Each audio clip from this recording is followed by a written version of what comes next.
रामपुर नाम के गांव में सुंदर नाम का एक धनवान व्यापारी रहा करता था। उसके पत्नी का नाम था शीला और उसके बेटी का नाम था प्रिया। प्रिया दिखने में जितनी सुंदर थी उतनी ही स्वभाव से अच्छी थी। प्रिया के सहेली का नाम था सुहानी। सुहानी माली की बेटी थी। वो बहुत ही मेहनती लड़की थी। दिन भर दोनों सहेलियां एक साथ ही वक्त बिताया करती थी, एक साथ खेला करती थी। एक दिन सुहानी की तबीयत अचानक से खराब होने के कारण वो स्कूल में नहीं गई। इसीलिए प्रिया भी स्कूल में नहीं जाना चाहती थी। प्रिया मन ही मन अपने माँ पिताजी से झूठ बोलने का सोचती है। वह झूठ मूठ का पेट दर्द का नाटक करने लगती है। प्रिया अपनी माँ शीला से, माँ, मेरे पेट में बहुत दर्द हो रहा है। क्या हुआ मेरी बच्ची को? पेट में ऐसे अचानक से दर्द कैसे शुरू हो गया? चलो तुम्हें अस्पताल लेकर जाती हूँ। नहीं माँ, मुझे स्कूल में जाना है। अस्पताल में बाद में जाएंगे। आज तुम स्कूल में मत जाओ, घर पर ही थोड़ा आराम कर लो। ठीक है माँ। प्रिया तुम आराम करो, मैं तुम्हारे लिए सूप और दवाई लेकर आती हूँ। जी माँ। ऐसा कहकर शीला प्रिया के लिए सूप लेने चली जाती है। तभी प्रिया अपने आप से, मैंने आज मेरी माँ से झूठ बोलकर अच्छा नहीं किया, मगर इस झूठ से मुझे कितनी खुशी मिली है। मुझे आज पूरा दिन आराम करने को मिला, ऊपर से पढ़ाई का टेंशन भी नहीं। ऐसा सोचकर प्रिया पूरा दिन आराम करती है। उस दिन से प्रिया को जैसे झूठ बोलने की आदत पड़ गई। वो हमेशा झूठ बोला करती थी। उसके झूठ के कारण बहुत लोगों को तकलीफ हुआ करती थी, मगर उसे कोई फर्क नहीं पड़ता था। एक दिन प्रिया गार्डन में घूम रही थी, तभी उसका पैर कीचड़ में चला गया। तो प्रिया माली से, तुम्हें दिखाई नहीं देता? यहाँ कीचड़ जमा हुआ है, पहले इसे साफ करो। तुम तो कुछ काम के ही नहीं हो। ऐसा कहकर प्रिया गुस्से से अपने पिताजी के पास चली जाती है और सुंदर से, पिताजी देखिए तो, इस माली ने गार्डन में कितनी गंदगी फैला कर रखी है। बेटी, माली चाचा हमारे बहुत पुराने और बहुत वफादार है। उनके वजह से ही तो हमारी बाग इतनी अच्छी रहती है। ये आज से यहाँ काम नहीं करेंगे, इन्हें निकाल दीजिए पिताजी।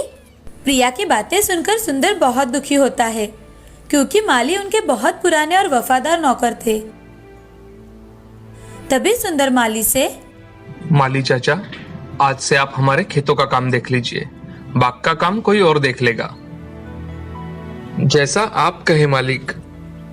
ऐसा कहकर माली वहां से चला जाता है। प्रिया उसके स्वभाव के विपरीत ही वर्तन किया करती थी। जैसे जैसे प्रिया बढ़ने लगी, वैसे वैसे उसके झूठ बोलने की आदत भी बढ़ती गई। उसे हमेशा से लगता था कि वो झूठ बोलने के कारण ही उसकी सारी इच्छाएं पूरी हो जाती है। एक दिन सुंदर को प्रिया हमेशा दूसरों से झूठ बोलती है, ये बात पता चलती है। ये सुन सुंदर और शीला बहुत दुखी हो जाते हैं। सुंदर शीला से, शीला, प्रिया ऐसे ही हमेशा झूठ बोलती रही तो उसका क्या होगा? ये इतना बड़ा कारोबार कैसे संभाल पाएगी? जी, मुझे भी यही चिंता खाए जा रही है। शीला, मुझे लगता है हमें प्रिया को थोड़ा समय देना चाहिए। क्या पता इस थोड़े समय में उसके स्वभाव में बदलाव आ जाए। हाँ, ये आपका अच्छा विचार है, हम ऐसा ही करेंगे। ऐसा कहकर शीला और सुंदर प्रिया को थोड़ा समय देने का सोचते हैं। ऐसे ही कुछ वक्त बीत जाता है, मगर प्रिया के स्वभाव में थोड़ा भी परिवर्तन नहीं आता। ये देख सुंदर चिंतित रहने लगता है। तभी वो एक फैसला लेता है और अपने खास आदमियों को बुलाकर उनसे, मेरे साथियों, मेरा कारोबार बहुत बड़ा है, ये सब आप जानते हैं, और मुझे अब ये संभालने के लिए कोई नौजवान चाहिए, और मैं ये चाहता हूँ कि वो नौजवान आप में से ही हो। सेठ जी, आपका इतना बड़ा कारोबार संभालने के लिए आपकी बेटी तो है ना? वो तो है ही, मगर हमारी बेटी की तो हमें शादी भी करनी है। जो कोई काबिल इंसान होगा वो इस संपत्ति का समान हिस्सेदार होगा, और उसी से हमारी बेटी शादी करेगी। मगर सेठ जी, आपका दामाद होने के लिए लड़के में क्या गुण होने चाहिए? लड़का नेक दिल और ईमानदार होना चाहिए, और वो सच्चाई की राह पर भी चलने वाला चाहिए। जब भी मुझे कोई ऐसा लड़का लगा, मैं उसी से मेरी बेटी की शादी करवा दूंगा। सुंदर की सारी बातें सुनकर लोग एक दूसरे की ओर देखने लगते हैं। तभी उनमें से 5 नौजवान सामने आ जाते हैं और वो 5 नौजवान सुंदर से, हमें आपकी शर्त मंजूर है। आपको अगर शर्त मंजूर है तो ठीक है, आपकी सच्चाई और ईमानदारी ही आपको आगे लेकर जाएगी। ऐसा कहकर सुंदर वहां से चला जाता है। कुछ दिन बीत जाने के बाद वो पांचों नौजवानों को बुलवाता है और सबका काम देखकर उनमें से शिवा को रुकने के लिए कहता है। तभी सुंदर शिवा से, शिवा, मैं तुम पर बहुत बड़ी जिम्मेदारी डालने वाला हूँ। कौन सी जिम्मेदारी सेठ जी? शिवा, मेरी बेटी प्रिया बहुत ही अच्छी और साफ दिल की है, मगर उसे बचपन से ही झूठ बोलने की आदत है।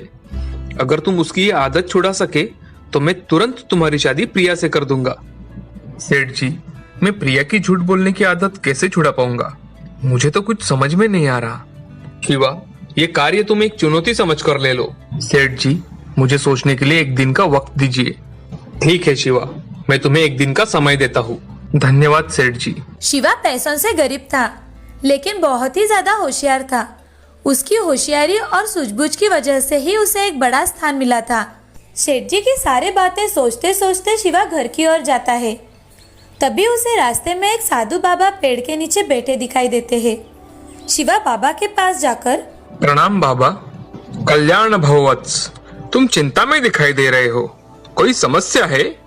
बाबा, मैं यहाँ एक बड़े सेठ जी के यहाँ काम करता हूँ। उन्होंने लोगों की काबिलियत पर ही उन्हें काम दिया है और अब सेठ जी चाहते हैं कि उनकी बेटी की शादी हो जाए, लेकिन उनको लड़का सच्चाई की राह पर चलने वाला चाहिए। तो फिर समस्या क्या है वत्स? बाबा, सेठ जी की लड़की बचपन से ही झूठ बोलती है और उसकी ये आदत जो नौजवान छुड़वाएगा उससे ही सेठ जी अपनी लड़की की शादी करवा देंगे। साधु बाबा अपनी आंखें बंद करके मंत्र का पठन करते हैं और थोड़ी ही देर बाद आंख खुलते हैं। वो शिवा से, शिवा, ये लो, ये सच्चाई के झरने का जल है। ये जल बहुत ही अद्भुत है। ये जल तुम सेठ जी की लड़की को पिलाओ, वो आजीवन कभी भी झूठ नहीं बोलेगी। धन्यवाद बाबा। साधु बाबा शिवा के हाथों में कमंडलू रख देते हैं। शिवा साधु बाबा का आशीर्वाद लेकर वहां से चला जाता है। अगले ही दिन शिवा सुंदर सेठ जी के यहाँ जाता है और सेठ जी से, सेठ जी, मुझे प्रिया से बात करनी है। ठीक है शिवा, तुम जाओ और प्रिया से मिलकर आओ। प्रिया अपने कमरे में बैठी होती है। तभी शिवा उसके पास जाकर, प्रिया जी नमस्ते, मैं शिवा हूँ, मुझे आपसे कुछ बात करनी है। हाँ कहिए। आपके पिताजी ने मुझे बताया कि आप हमेशा झूठ बोलती है, क्या ये सच है? नहीं, मैं कभी भी झूठ नहीं बोलती। प्रिया जी, आप तो अभी भी झूठ बोल रही है। एक झूठ छुपाने के लिए इंसान को बहुत झूठ बोलने पड़ते हैं। शिवा प्रिया को सच्चाई के झरने का जल देता है और उनसे, अच्छा प्रिया जी, अगर मैंने दिया हुआ जल अगर आपने पी लिया तो आप आजीवन झूठ नहीं बोल सकती। ऐसा कभी होता है क्या? यह सब झूठ होता है।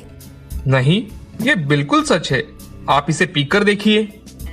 अच्छा ठीक है। ऐसा कहकर प्रिया सच्चाई के झरने का जल पी लेती है और शिवा से, देखो कुछ हुआ है क्या? मैं कभी भी झूठ नहीं बोलती। शिवा प्रिया की बातें सुन अचरज में पड़ जाता है और प्रिया से, आपने बचपन में कब कब झूठ बोला है? हाँ, मैं हमेशा झूठ बोलती थी, मगर आज से बिल्कुल झूठ नहीं बोलूंगी। ऐसा कहते ही शिवा बहुत खुश हो जाता है और सेठ जी से आकर, सेठ जी, आज से प्रिया जिंदगी भर कभी भी झूठ नहीं बोलेगी। अरे ऐसा क्या हुआ कि मेरी बेटी तुमसे बात करने के बाद झूठ नहीं बोलेगी? शिवा सुंदर जी को सारी सच्चाई बताता है। यह सुन सुंदर को बड़ा ही आश्चर्य हो जाता है। वो बहुत खुश होता है। तभी सुंदर शिवा से, सच में शिवा, तुमने बहुत बड़ा कार्य करके दिखाया है, मैं बहुत खुश हूँ।